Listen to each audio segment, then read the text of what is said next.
भारत माता की। सबसे पहले इस कार्यक्रम के अध्यक्ष आदरणीय तुलसीयान जी, मंच पर उपस्थित सभी वरिष्ठ जन, पांडे जी जिन्होंने मुझे दिल्ली से यहां बुलाया, और आप सब लोग, विशेष रूप से माताएं बहनें यहां बैठी हुई हैं, सबको मैं प्रणाम करता हूं। सभी जो हमसे बड़े हैं उनको प्रणाम करता हूं, जो हमसे छोटे हैं उनको अपना आशीर्वाद भेंट करता हूं। आज आप लोग आए हैं भजन सुनने के लिए, तो हम तो बीच में, आप और आपके बीच के भजन में बीच में खड़े हो चुके हैं। अरे वाह, हम लोग नवरात्रि के पूर्व संध्या पे इकट्ठा हुए हैं और अगले 9 दिन किसकी पूजा करेंगे? जोर से बोलिए, किसकी पूजा करेंगे? माता की। किसकी पूजा करेंगे?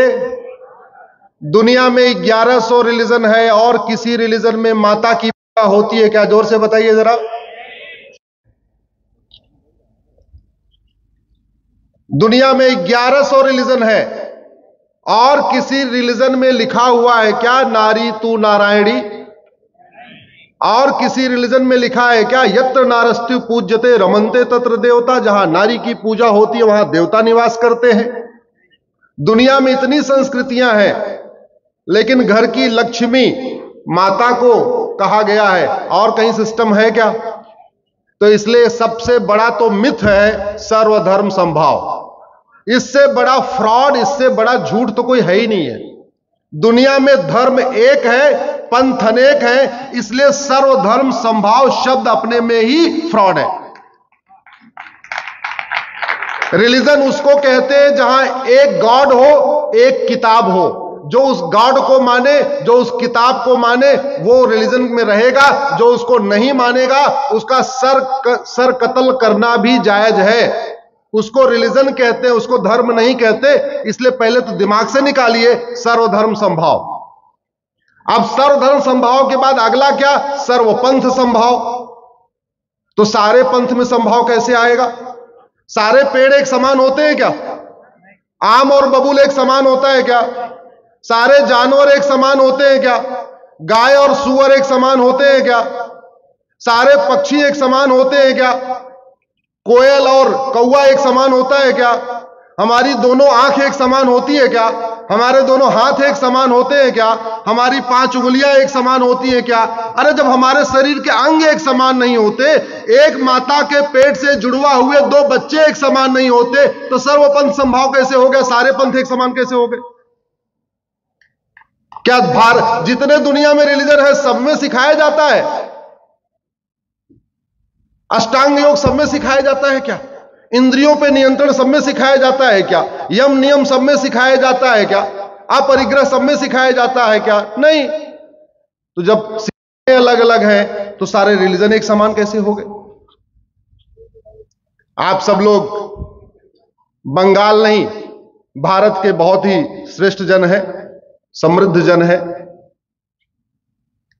आप लोग भारत को चलाते हैं। यहां विशेष रूप से व्यापारी समाज के लोग बैठे हैं। व्यापारी समाज का योगदान भारत के लिए, मतलब उसके लिए शब्द नहीं हमारे पास व्यक्त करने के लिए।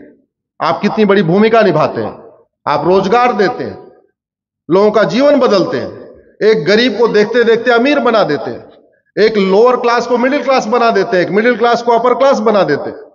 ये व्यवस्था आप देते हैं। लेकिन जिस संस्कृति को हम मनाने के लिए यहां बैठे हुए हैं, उससे समझने के लिए 2-3 बेसिक बातें समझना जरूरी है। हिंदू भी मां के पेट में कितने महीने रहता है? जोर से बोलिए जरा। मुस्लिम कितने महीने? पारसी कितने महीने? ऊपर वाले ने कोई भेदभाव किया क्या? अगर किसी किताब में भेदभाव हो रहा है तो ऊपर वाले की किताब है कि नीचे वाली की किताब है? जोर से बोलिए जरा। वो आसमानी किताब है या इंसानी किताब है? इंसानी किताब। ये थोड़ा हमें समझना पड़ेगा। ब्राह्मण भी 9 महीने, क्षत्रिय भी 9 महीने, वैश्य भी 9 महीने, दलित भी 9 महीने। अगर किसी किताब में इसमें भेदभाव लिखा है, ऊपर वाले की किताब नहीं है, नीचे वाले की किताब है। बेटी भी मां के पेट में 9 महीने, बेटा भी मां के पेट में 9 महीने। अगर बेटे और बेटी के बीच कोई भेदभाव सिखा रहा है तो वो किताब आसमानी किताब नहीं है, इंसानी किताब है। इसको अंतर हमें समझना पड़ेगा।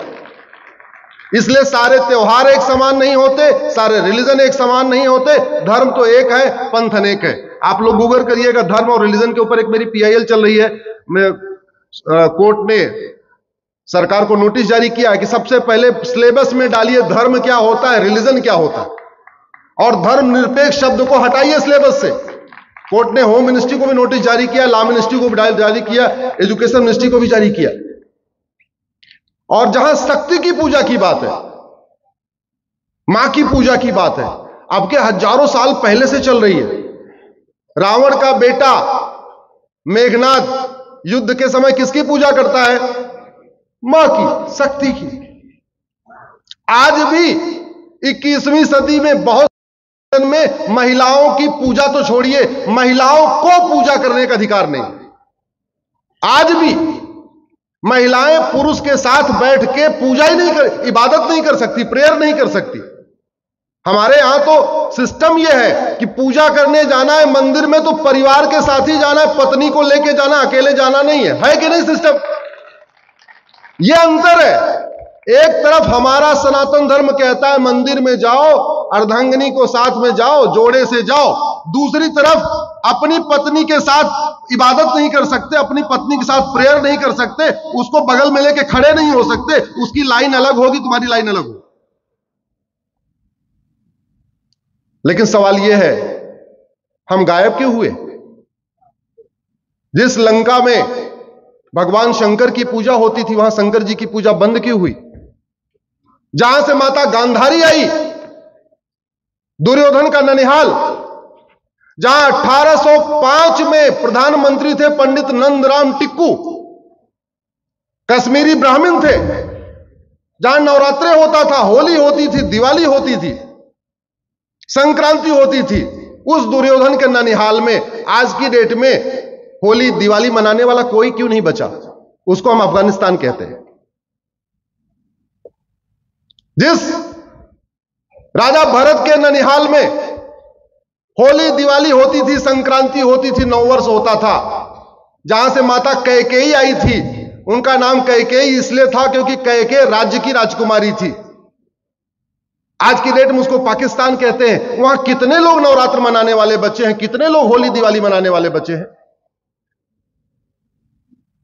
बाकी तो छोड़ दीजिए। एक था पूर्वी बंगाल, एक था पश्चिम बंगाल।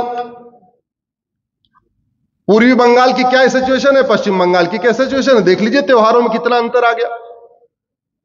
अब समय आ गया है कि हमें इस पे बहुत गंभीरता के साथ चर्चा करना पड़ेगा। सनातन धर्म जो सर्वधर्म संभाव सिखाता है, सर्वमंगल मांगल्य सिखाता है, यत्र नारस्ति पूज्यते रमन्ते तत्र देवता सिखाता है, नारी तू नारायणी सिखाता है, वसुधैव कुटुंबकम सिखाता है, अष्टांग योग सिखाता है, इंद्रियों पे नियंत्रण सिखाता है, वो कम होते होते होते होते अफगानिस्तान से खत्म, लंका से खत्म, पाकिस्तान से खत्म, बांग्लादेश से, भारत के 9 राज्यों से खत्म, भारत के 200 जिलों से खत्म, भारत के 900 तहसीलों से खत्म, और बाकी तो चलिए 1947 से पहले पिछले 75 साल में 9 राज्यों से खत्म, 200 जिलों से खत्म, 900 तहसीलों से खत्म।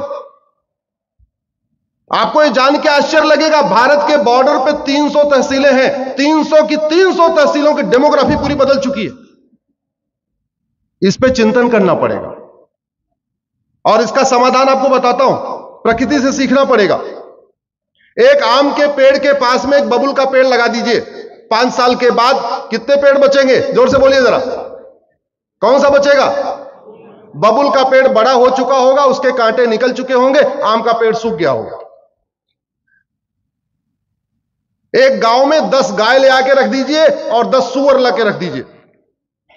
5 साल के बाद गाय की संख्या 30 होगी, सूअर की संख्या 3000 होगी।